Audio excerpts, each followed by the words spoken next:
What is up, you guys? Welcome back to my channel. Today we're doing a very exciting video. It is all of the products that I've finished. So I'm gonna be going through all of these products that I've finished, give you my review on them, and let you know if I would repurchase them or not. Now you might be wondering why I hold on to all these empty products after I've finished them instead of just throwing them out.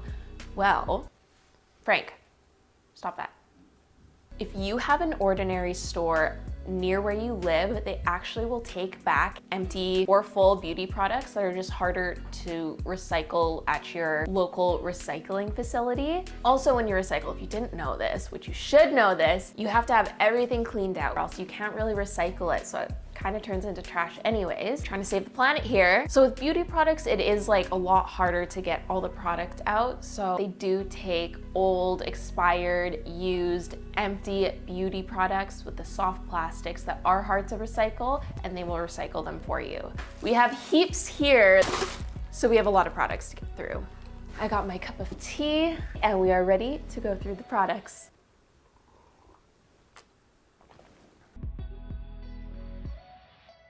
First, we're gonna start off with hair products. Now for me, my hair is very thick, it's very coarse, it gets dry pretty easily, it is also wavy. I'm within the curly girl community.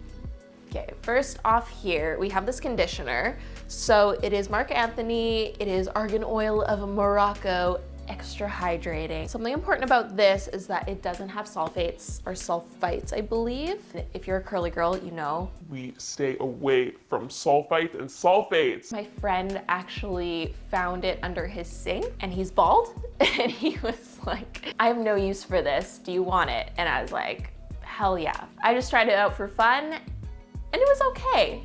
Would I repurchase? Probably not. Okay. Up next, we have Not Your Mother's. This is their dry shampoo. It is the orange mango scent. This lasted me over 2 years before it got empty. So would I repurchase this? Absolutely.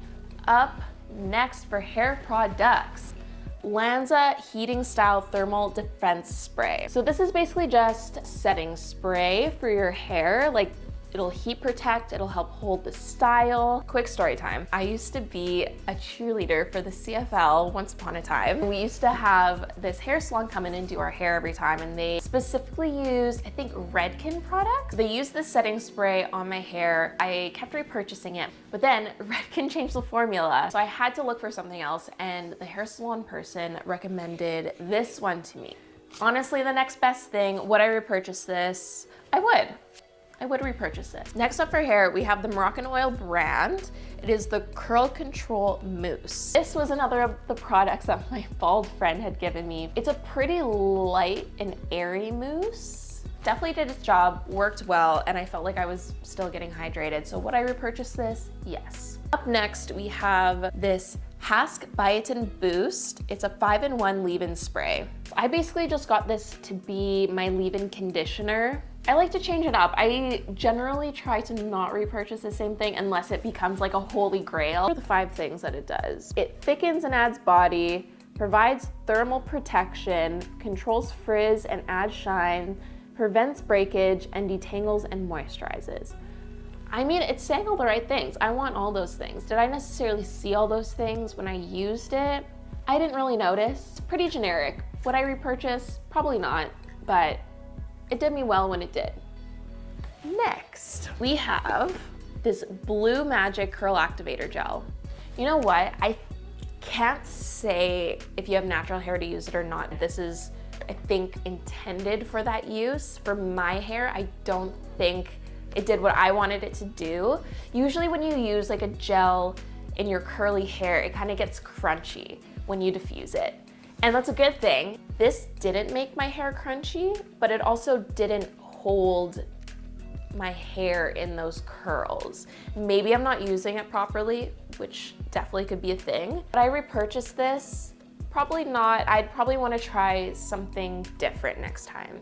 Okay, so next we are moving on to body products.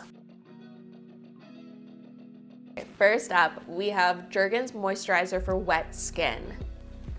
This thing. This is one of my holy grails. So if you haven't heard of this, basically the premise is right after your shower, your skin's still wet, take a couple pumps and you use this as like a regular lotion that you would when you get out of the shower. It's supposed to just hold in moisture better. What I use this for is as shaving cream. I don't use shaving gels, I never have. When I was like younger, my friend said, oh, I just use conditioner as a shaving cream. And ever since then, I was like, oh, two birds with one stone. I don't have to buy an extra product. I'll just use my conditioner. And ages ago, I bought this because I thought it was interesting. I had dry skin. And honestly, as a lotion, kind of made me feel a little oil slicky, but as a shaving cream, next level smoothness. I actually cannot find this anywhere in drugstores anymore. So I've gone back to my ye old conditioner. If I were to ever see this anywhere, I would buy 5 of them.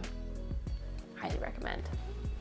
Next up, we have this Sweet Spot Labs Intimate Wash for your nether regions. This is the unscented one. I'm actually using one right now that I refilled. It's a vanilla scent. Woo! It's pH balanced and it helps keep your pH down there balanced as well. It's obviously an external wash, so you're not putting it inside of you. If we could be real, gals, I get BV. I am a sufferer of reoccurring BV. So my friend had recommended this to me. And I'm not gonna say it's the cure to it. It's definitely not the cure, but does it help? Oh, it helps wonders and it just makes me feel clean. So this Sweet Spot, definitely have repurchased and will repurchase until the day I die. Next up for body, we have this Neutrogena Body Clear Body Wash in Pink Grapefruit. I'm also a sufferer of KP. I cannot say the full official name for it, so don't at me. I got this in hopes that this would help. Generally, I guess it did. Maybe it was just the placebo effect because I was using it. I thought things were clearing up. I'm actually using a CeraVe salicylic acid cleanser right now. I actually use that as my body wash. And since I'm using that, I actually like it a lot better than this. And I feel like CeraVe is like a super trustworthy skincare brand in general. So for that reason, because I've already found a product that I really like, I probably wouldn't repurchase this. This next one I'm super excited about. The Dolce & Gabbana Light Blue Eau de Toilette. So I have an empty roller ball and an empty little perfume bottle. This is my scent. Let me Google what the notes are in here. Top notes are Sicilian lemon, apple, cedar, and bellflower. Middle notes are bamboo, jasmine, and white rose. And base notes are cedar, musk, and amber. Chef's kiss, chef's kiss. Would I repurchase? Absolutely. Absolutely would repurchase. So now we're gonna move on to skincare. First off, we have micellar water. This one is specifically from the brand Equate, but I don't really discriminate that much. I honestly just go and try and look for the cheapest one with the biggest bottle. So this is the one that I found the last time I went, and this is a 100% repurchase. The next item on the list is from e.l.f. Skincare. It's both of their moisturizers. So there's the Hello Hydration Face Cream and then the Super Hydrate, I think it's just called Super Hydrate actually, with squalene.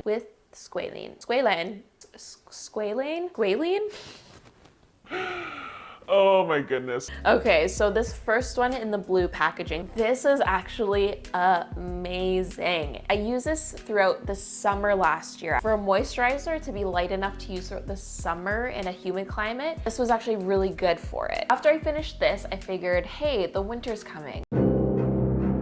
Since I liked this one so much, I'm gonna try this purple one, the Super Hydrate, because it kind of made it sound like this one would be a bit more moisturizing than this one. So I'm like, perfect. For the colder conditions, this will be great.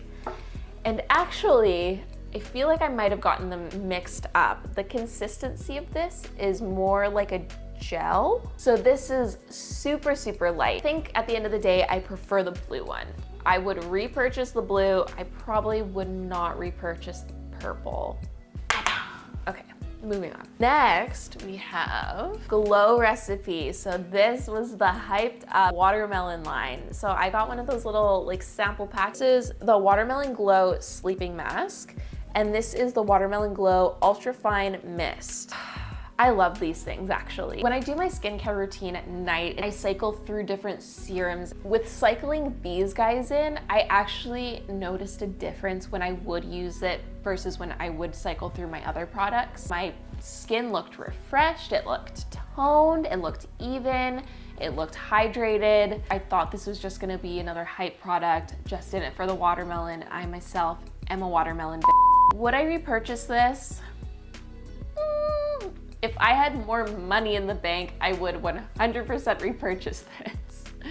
As of right now, I'm gonna stick to my more affordable items. Speaking of not affordable, this is the brand Youth to the People. So it's their Antigen Deep Moisture Cream, and it also came with that Adaptogen Soothe and Hydrate Activated Mist. I didn't notice anything special with the mist, but if you like mists, it's kind of just your standard hydrating mist if you want to just mist yourself throughout the day. Moisturizer wasn't bad. It didn't super stand out to me in any way, but I mean, it did what it was supposed to do. For these ones, would I repurchase? Probably not. I feel like you can get something just as good for much cheaper. Now we are moving on. We love The Ordinary. We love how affordable they are. We love their formulations. Here are the products that I finished from The Ordinary. Starting off with the Squalene Cleanser. I think if you actually watch some actual skincare gurus, they have a lot more knowledge than me, but this was lackluster for me. It's pretty hydrating, but I just didn't get that clean feeling. Sure, it's good, it's affordable, but you could do better. Set your standards higher. We don't settle in 2022. So would I repurchase this? No. And next up, we have The Ordinary Vitamin C Suspension, 23%. I actually really liked this. After introducing vitamin C into my skincare routine, my skin loves the C. Loves the C. Right now, I'm actually trying out the Inkey List Vitamin C Serum, which I am also really liking. But vitamin C from The Ordinary, different consistency, but overall, great experience, would definitely repurchase. Next from The Ordinary, we have some serums. So hyaluronic acid. If you have dry skin, hyaluronic acid, yes. I have more combination skin, so I don't struggle a lot with hydration. It definitely depends what climate I'm in. I'm originally from a very, very cold and dry place, so if I were there, if I were home, this would be much more useful for me. I don't think I need this really, so for that reason, I would not repurchase, but if I lived in a drier climate, I would repurchase. Next, we have Buffet. This one is another one of my holy grails. I think it's called Buffet because you kind of just get a little bit of everything, a bunch of little benefits in there. I don't know exactly what's in there, but I usually use Buffet in the morning with my morning skincare routine. So I do repurchase this. I will repurchase this forever and ever. Next, we have The Ordinary's Retinol 1% in Squalene. This one, another holy grail. I use this all the time. I have repurchased this. It's one of the ones I use in my nighttime skincare routine. The consistency of this feels like an oil. Retinol can really leave it drying, but I think the squalene in it really hydrates it and just puts it back in. I've never really had trouble with this retinol with flaking of the skin at all. Would I repurchase? I would definitely repurchase. We're kind of moving on to sunscreens now. The first one is by The Ordinary. Their Mineral UV Filters SPF 30 with antioxidants. Only thing I'll say about this is because it's a mineral sunscreen, it does leave a white cast. I didn't notice much of a difference under makeup, to be honest, but if I am having a no makeup day, the white cast is intense.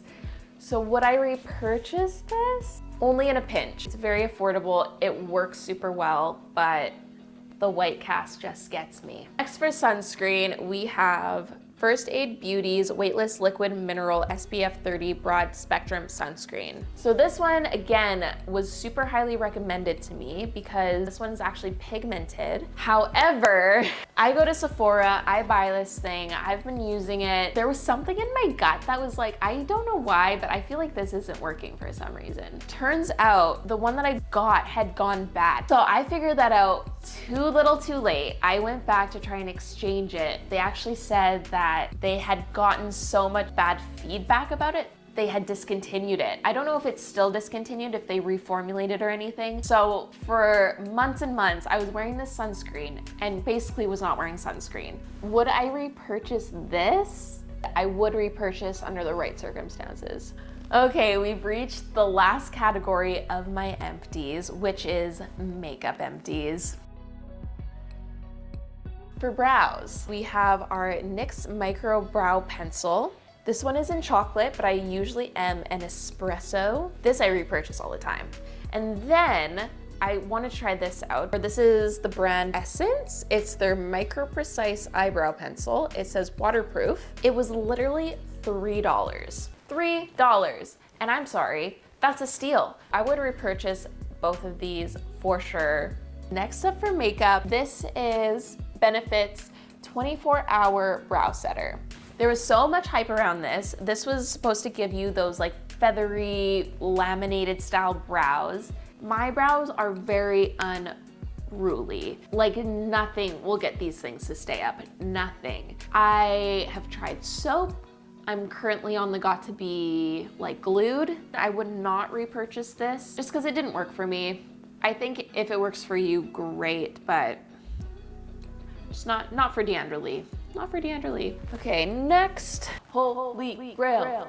Holy Grail. This one is another holy grail of mine. It is the L'Oreal Paris Double Extend Beauty Tubes Mascara. I have repurchased this, I don't even know how many times. For years and years, always my go-to mascara. For the reason, I wear normal mascara. It just transfers onto my lower lid and then I look like a panda by the end of the night. Waterproof mascara, even worse, because waterproof mascara is broken down by oil. And the oils on my lids, I guess, are just too close for comfort to my eyelashes, and they somehow still transfer. Great for crying, waterproof. All I know is that it does not transfer, and like when I wash my face at night, they literally come off in tubes. So I don't have to like scrub my eyes to get the mascara off at all. It just falls. It falls off my eyelashes.